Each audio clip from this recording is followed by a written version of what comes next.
What is up, everybody? I am back in the Philippines and it feels so good to be back here. Guys, in this video, I'm gonna give you my checklist, everything that I did to plan for my trip coming back, unique things that I packed that you might wanna consider, things you have to do to enter the Philippines, all of it. Let's get right into it. All right, of course, the first thing you have to do is buy your flight to the Philippines. I have used Philippines Airlines and Cathay Pacific, flying out of Canada both times.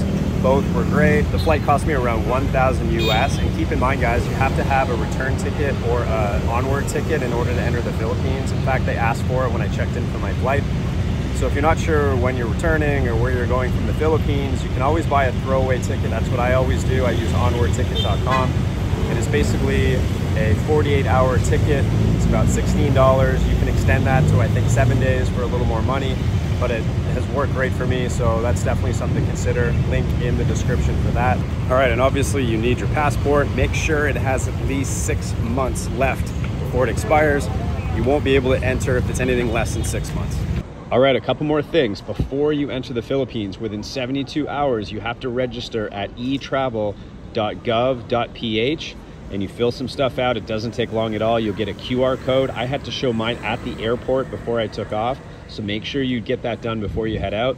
The other thing, a lot of people wonder about visas in the Philippines. If you're from the US, Canada, Australia, the UK, and probably other countries as well, you get an automatic month stamped into your passport, or maybe it's like 29 days, right when you get to customs in the Philippines. So you don't have to worry about that until you get here. If you want to extend it, you can figure that out afterwards. All right, then of course you have to figure out where you're going to stay. If you're flying into Manila or Cebu City, highly recommend you plan to stay there for at least a couple of nights to adjust to the time difference. Man, it's upside down world for a few days for sure. It's definitely takes getting used to. So I always book a couple of nights. I use Airbnb or booking.com. I used Airbnb for this one. I'm staying at a condo in Manila in Makati City. It's a nice area. I was in BGC last time. I'm just gonna be here for a little bit. I'm not sure the plan next, but it cost me about $30 a night for 2 nights. Figure out my plan moving forward. I'm gonna walk you through and show you what you get for 30 bucks on Airbnb in Makati City, Manila. So the building is nice, it's well maintained, it's got security. Most of the people here seem to be just young professionals coming and going. But I think the biggest perk to staying here is what's on the 6th floor. All right, so for 30 bucks a night, you can expect to have some amenities for sure. Pretty nice pool, we got a running track. There's a full-size exercise fitness center.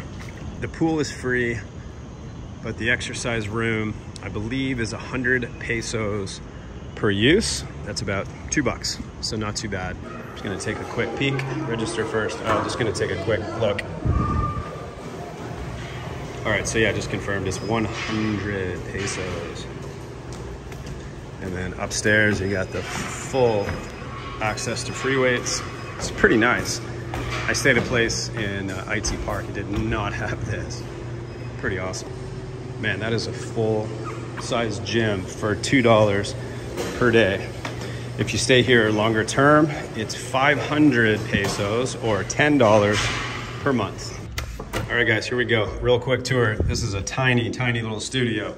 It's got decent bathroom, stand-up shower, little table, queen-size bed. Pretty comfortable, I must say. It's got an air conditioner, it's got a TV with Netflix, comes with internet, little couch, and a tiny little kitchenette with fridge and microwave. So that's basically it. I don't plan on spending much time in the room. I'm only here for 2 nights. So Makati City is about a 10-minute ride from the airport, so very convenient. I took Grab. If you guys want to take a taxi in Manila, sometimes they will upcharge you as being a foreigner. I've had that experience in Manila where they'll just give you a flat rate to go from the airport to somewhere, and it's gonna price out to be way more than Grab. So download the Grab app. It cost me, I think, 200 pesos to get from the airport to Makati City, so $4. So definitely worth doing that. In Cebu City, I did use the taxi quite a bit. I found it to be a different experience. They use the meter there and it's really cheap.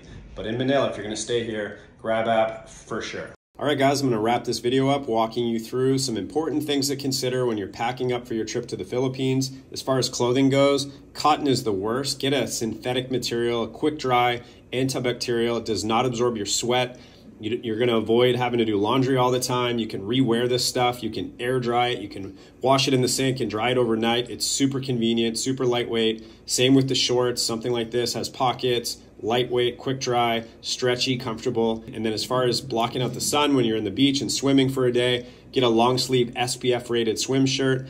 Bring a bathing suit. Some of this is obvious. I always bring a hat like this. It's a material that's also quick dry. You can scrunch it up. It's easy to pack. It's perfect. It's harder to find this kind of material here, so I would get it before you come. And then as far as footwear goes, water shoes are the best. I bought these on Amazon. They're super cheap. You can get good quality like Morel ones, but these are perfect. I think I paid like $20 or $25 on Amazon, but this style of shoe is perfect. You know, you can wash them in the sink. You can do anything with them, wear them in the rain, wear them in the water. It's pretty much an all-in-one type of shoe. Basically have these and a pair of flip-flops and I'm good to go. All right, now make sure you bring some good quality cables for your phones. I had an experience in the Philippines where I bought an aftermarket Apple Watch charger and it fried and melted and smoked when I was charging it overnight. So I brought a couple of extra good quality cables just in case. Another thing you might want to consider bringing is a power bank. I use this a ton on my last trip to the Philippines.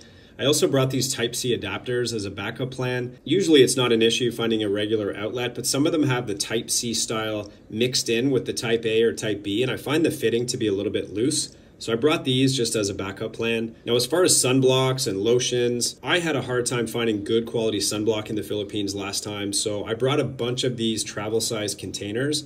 I bought a really big, good quality sunblock, and I just filled a few of these up. Also, a lot of the lotions in the Philippines are whitening lotions, so anything like that you might want to consider bringing. If you take any supplements or herbal medications, highly recommend you bring that before coming. It can be hard to find exactly what you're looking for. And if you're in the province, you're just not going to find anything like that. Also, your prescription medication, make sure you bring enough for your trip, or at least find out if you can get what you need here in the Philippines.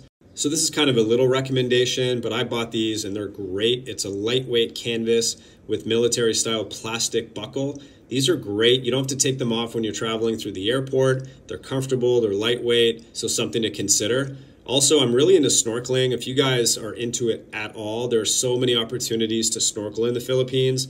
So I brought one that I know fits well, it doesn't leak, it's just a good quality, and I have it on me at all times if I ever run into an opportunity to go snorkeling. Definitely wish I had this last time. And then a sling bag is a no-brainer. I use this all the time, so it's great for traveling. Keep your passport, keep some cash, your earphones, anything that you might need on a travel day. And it's just good if you're walking around the city. It's nice to have everything right there in front of you. By the way, guys, there are links in the description for a lot of this stuff, at least the stuff that I bought on Amazon, so you can check that out. So polarized sunglasses with a case, a passport holder is great. I keep extra cash, my cards, things like that. Little things like a deck of cards, a flashlight.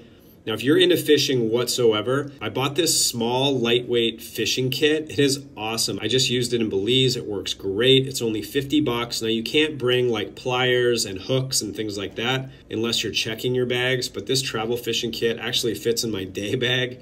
It's awesome. So I plan on using that on this trip to the Philippines for sure. I don't check anything. I like to do carry-on for everything, so I travel with these two backpacks. The bigger one goes overhead, and the smaller one I keep my laptop and some miscellaneous, and that goes under the seat in front of me. Saves a lot of time with traveling, not having to check your bag, and of course the extra expense. Bring a first aid kit. I had some coral cuts last time from snorkeling. Nice to have everything you need to take care of that. If you're into video at all, I would recommend a GoPro. They are so versatile. You can take them in the water. You can put it in your pocket. It's super tiny, takes good quality footage. It's got all the image stabilization built in, and they're not that expensive. Even if you're just looking to capture memories, the GoPro is perfect for that.